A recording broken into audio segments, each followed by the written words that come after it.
We co-signed a mortgage. I trusted my brother. Then one day, I came home, and the house was sold. No warning. No apology. Just silence. And a lawyer's letter. You ever sign something thinking it will bring you closer to someone? Like, maybe it will finally seal the deal on the bond you always believed was unbreakable? That was me, 28 years old, fresh out of a job I hated, standing in front of a two-story fixer-upper with my brother Nate, holding a pen and a dream. Nate was the idea guy. Big smiles, big visions. Me? I was the steady one. I read the fine print. I balanced the checkbook. I called the bank twice to make sure nothing was missed. But that day, I ignored every red flag buzzing in the back of my mind, because I believed in something stupid and rare: family. The plan was simple. We would split the mortgage 50-50. We both had decent credit, though Nate's was a little beat up from a few bad choices back in his 20s. So we agreed. My name would go on everything. I would co-sign the loan, but he would handle most of the on-site stuff, since he was already working in construction.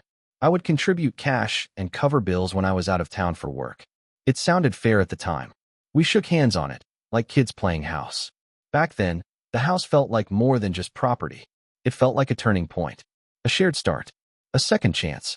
We painted walls side by side, ordered cheap pizza on the floor before furniture showed up, even argued over kitchen cabinet handles like it actually mattered. For the first time in years, it felt like we were building something together. I remember the night we signed the papers. It was raining hard, the kind of rain that makes everything smell like wet wood and dirt. Nate looked over at me in that flickering diner booth where we met with the agent. He grinned and said, "We're finally doing it, man."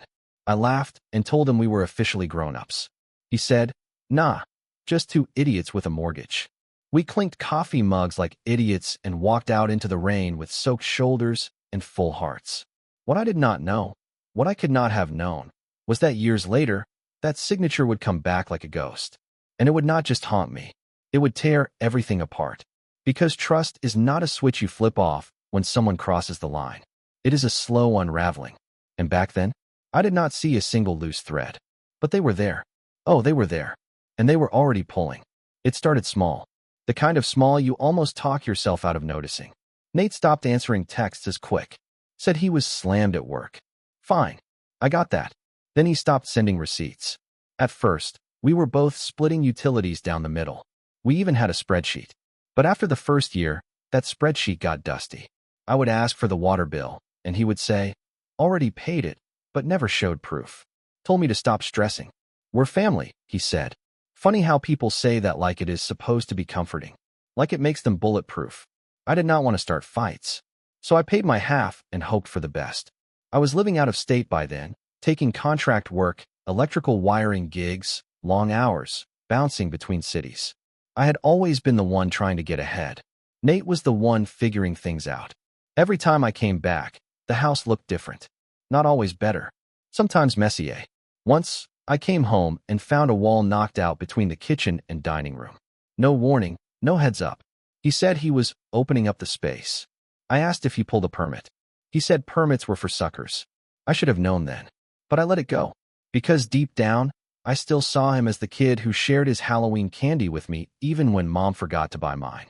That version of Nate, the one with dirty sneakers and a crooked smile, he lived somewhere in my memory. And every time Nate made a mess, I told myself that version of him was still in there. Still worth protecting.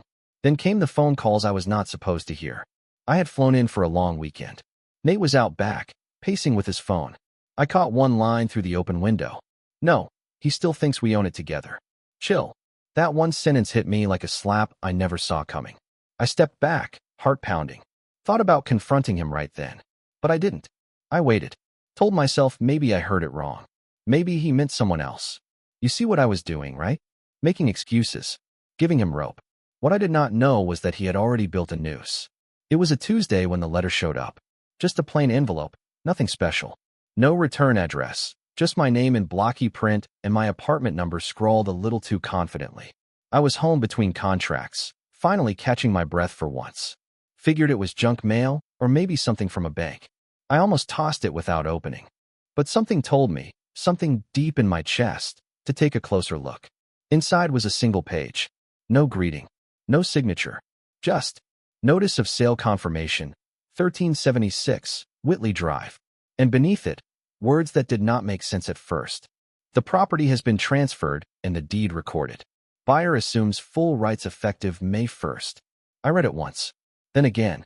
Then I just sat there, gripping that piece of paper like it might start bleeding in my hands. The house, our house, sold. No phone call, no heads up, not even a post-it on the fridge. At first, I thought it was some mistake, some scam. I checked the county website, typed in the parcel number. There it was. New owner listed. Some company name I had never seen. LLC attached. Not Nate's name. Not mine. It was real. I called Nate 6 times that day. Straight to voicemail. Left one message, just one. Call me. Now. Nothing. By the end of the night, I was pacing my living room, hands shaking, heart pounding like I had swallowed a drum. The thing I kept asking myself, over and over, was how. My name was still on the mortgage. I was still paying my half. I had bank statements to prove it. So how the hell could he sell it? I did not sleep that night. Just sat up staring at the ceiling, wondering if the whole thing was some kind of twisted dream. But when morning came, and that house was still gone, I knew the truth. Nate had sold it, and he had done it behind my back. 2 days after I got the notice, I flew back to the city where the house was. I did not even pack a bag. Just grabbed my wallet, phone, and keys. Still had the house key on that ring. I kept looking at it during the flight, turning it over like maybe it would unlock some kind of explanation too. I landed, rented a car, and drove straight to Whitley Drive. I kept telling myself maybe this was a misunderstanding.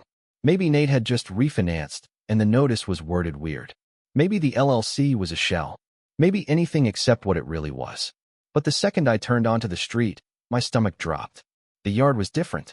Lawn trimmed, fresh mulch, new blinds in the windows. And the truck in the driveway? Not Nate's. I knew that red Silverado like the back of my hand. This one was a white crossover with out-of-state plates. I parked across the street and just stared. The porch light was on, even though it was noon. That light, I remembered fixing it. I had rewired that whole thing after it started shorting out. It used to flicker when you touched the railing. Now it was solid, clean, like someone had come in and wiped away the years. I got out and walked up the sidewalk like a ghost. Same cracks in the pavement. Same chipped paint on the mailbox. But when I reached the front steps, the door opened. A woman stood there, probably mid-40s. She had a clipboard in one hand and a phone in the other. She looked at me like I was the mailman or a neighbor. I asked if Nate was home. She tilted her head, confused. Then she said, "Nate? Sorry, I don't know who that is." I felt something break in my chest. I told her I used to live there. She gave a polite smile and said, "Oh, you must be the co-signer. We were told one of the previous owners had moved out years ago." My knees nearly buckled. She said the sale went through clean, that her company had bought the place in cash, full asking price. Said she had never even met the seller. It was handled by a lawyer through power of attorney. I asked her for the name of the lawyer. She shrugged and said she was just the buyer's rep, told me everything went through a firm called Temple Grove Property Management. That was the name on the LLC. It had nothing to do with me. Nothing to do with Nate either. That was when I knew he had planned this. I walked back to the car with the key still clenched in my fist. My hand was shaking. The house was gone, and the brother I thought I knew had vanished right along with it. By the time I got back to my hotel, I was numb. I sat there staring at the wall for hours. Lights off, phone buzzing on the nightstand, but I did not check it. I knew it was not Nate. It never was. The next morning, I tracked down the lawyer listed on the transfer paperwork. Name was Alan McCready.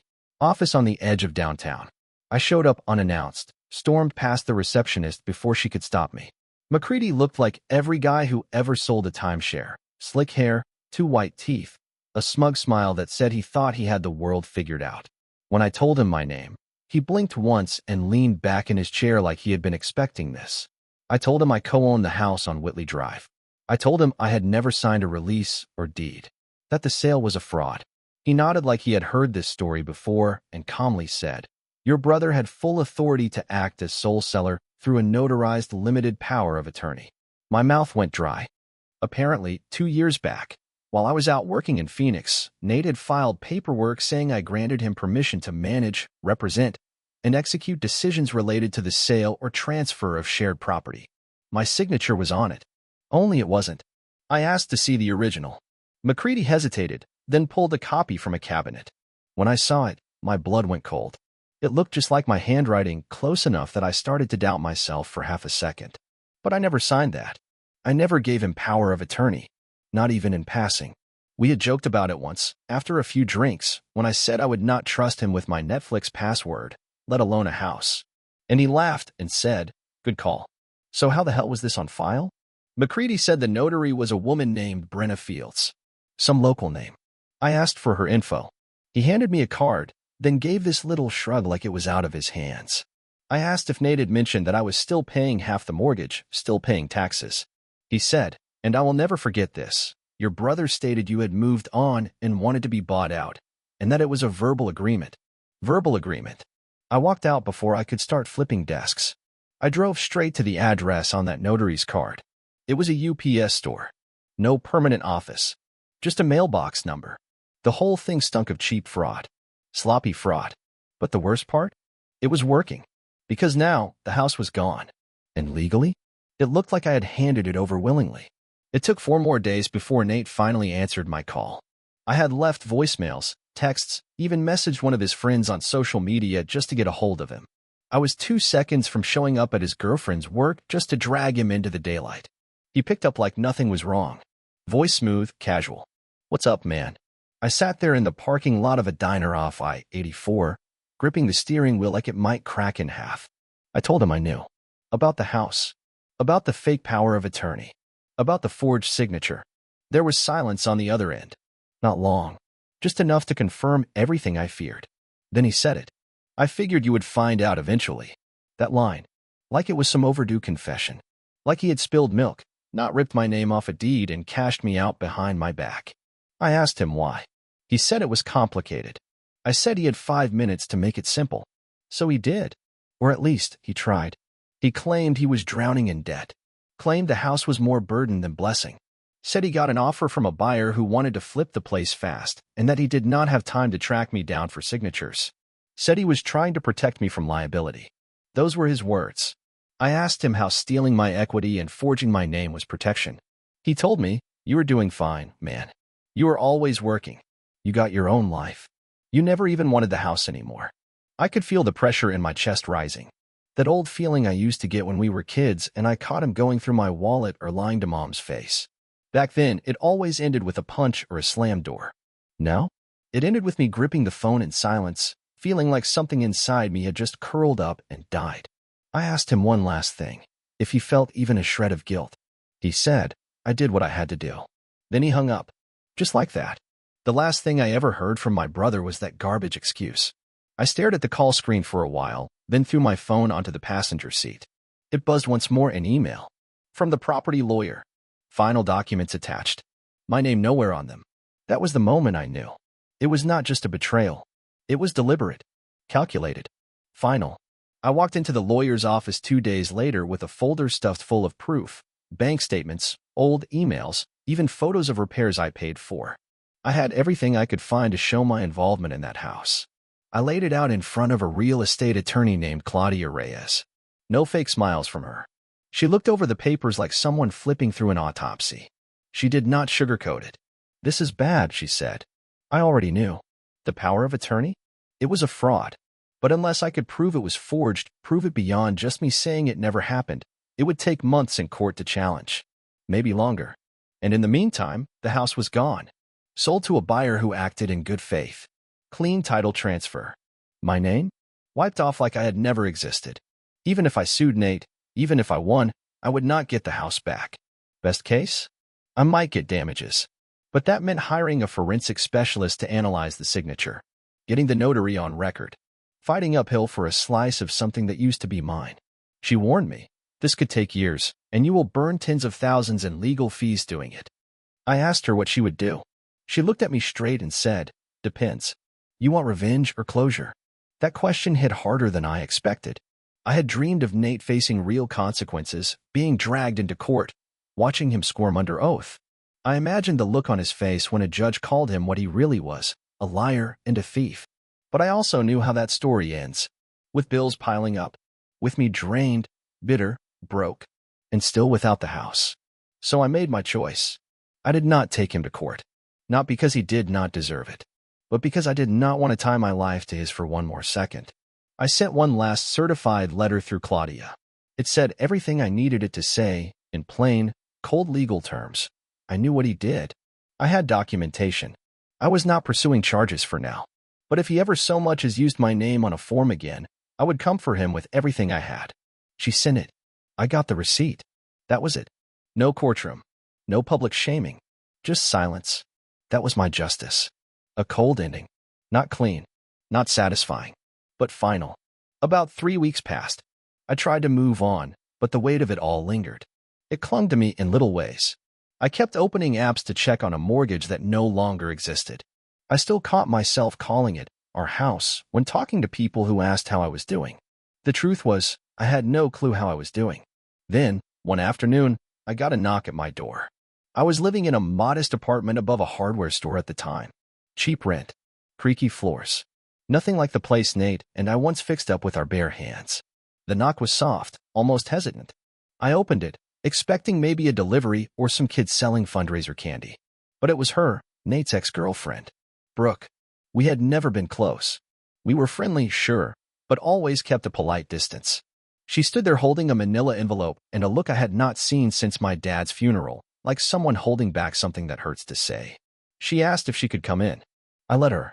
We sat on my worn-out couch in that quiet, awkward silence that always comes before something heavy. Then she handed me the envelope. She said she had left Nate, that she had found out what he did, and she could not be with someone who did that to his own brother. Inside the envelope were copies of emails between Nate and a broker, screenshots of text messages where he bragged about cutting me loose, even a photo, clear as day, of the forged power of attorney paperwork, with a second version of my signature he had practiced and sent to her in a joking text. He thought it was funny. She did not. She told me she had no idea how deep it went until she saw the money hit his account. He had not just sold the house.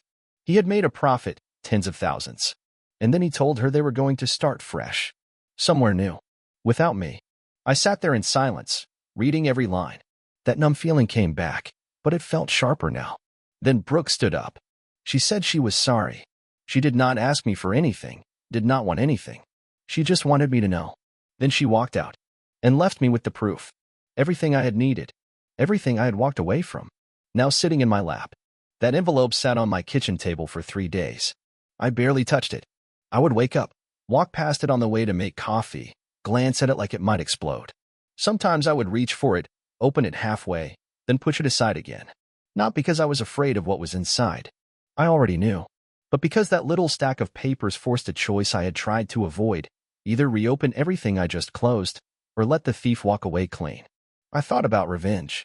A lot. Thought about walking into a courtroom with Brooke's screenshots and dropping them like fire. Thought about calling every number I had dialed and saying, let's go to war. With what she gave me, I had enough to not only file suit, but potentially bring criminal charges. Forgery. Wire fraud. Theft. Maybe more. I imagined the look on Nate's face. The panic when the letter came. The way he would try to spin it, how he always did. How he would look at me with that fake confusion, that wide-eyed, what are you talking about performance he used to run when we were kids and he got caught. And God help me, part of me wanted to see it. But I didn't. Instead, I burned the copies.